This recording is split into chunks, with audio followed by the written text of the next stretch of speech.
Okay guys, today we're going to do a review of the Soundstream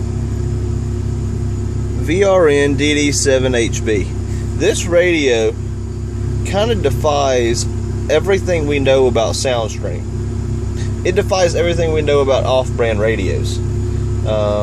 Starting with our EQ, which actually has crossover points. To make this thing amazing, they decided we're going to add a second screen. Oh man, that's too many moving parts, it's going to break. Well, they've been testing it for about 3 months. 17,000 opens and closes from what I understand. Putting it on a table that vibrates constantly. This is what's neat. Two-way mirror control of my S6. This S6 does not have MHL.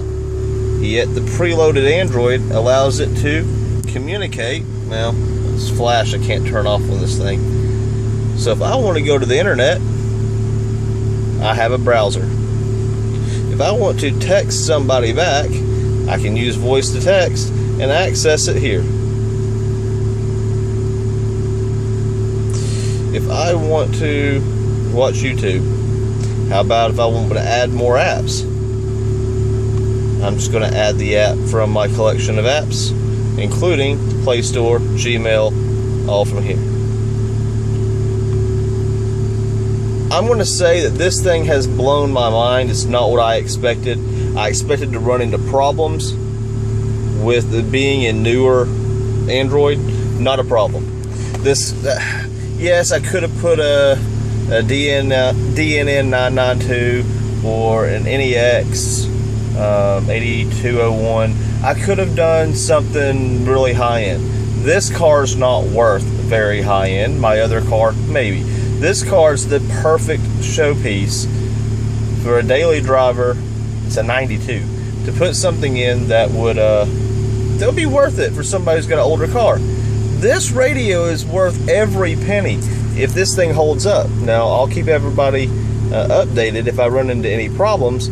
But oh my god, not only does it come with preloaded iGo Primo, so it's the same navigation as Clarion and Alpine, but it also is going to allow me to use my Google Maps. Not only that, but if I want to go home and add Waze, I have Waze on my phone, so we'll just look on here, find Waze GPS, which if it's in alphabetical order will be at the bottom, and it's not in alphabetical order. I wish. Android Auto. That's funny.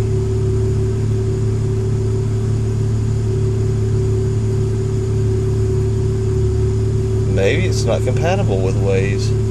Either that or I passed it without paying attention.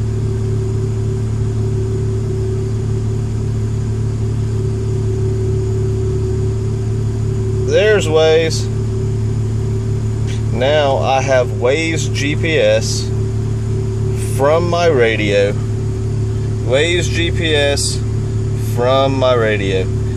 Sorry guys, today just made my day. This is the navigation of all navigations because of the two-way control, because of the price point. The sound quality is phenomenal.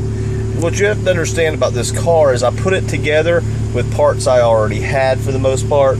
We used this VX401 Clarion unit that I had on my display, and it's just absolutely junk. I mean, you hook up the Bluetooth to it, the radio goes nuts because the protocol's too old for a new phone. This car is old, stained, it needs to be cleaned up. I just bought it, so don't judge me for the condition. I'll fix that. The doors, on the other hand, before I bought it, the guy I bought it from, we did the work together. I put Thunder Axe separate, it's 5 1/4 in the doors. The sets that don't come with the tweeters, yeah. So the tweeters are Alpine Type X's. There's a Serwin Vega 604, Orion XTR 1501, and 2 XTR 12s in an SDK enclosure. this car sounds really good, considering that most of the stuff we put in here was already laying around the shop. But anybody who wants to hate on Soundstream, Soundstream has trumped you guys this year, as long as this piece does hold up. So it's going to be on Soundstream to prove to us that this is actually good radio. And so far, so good. Features, works exactly as published.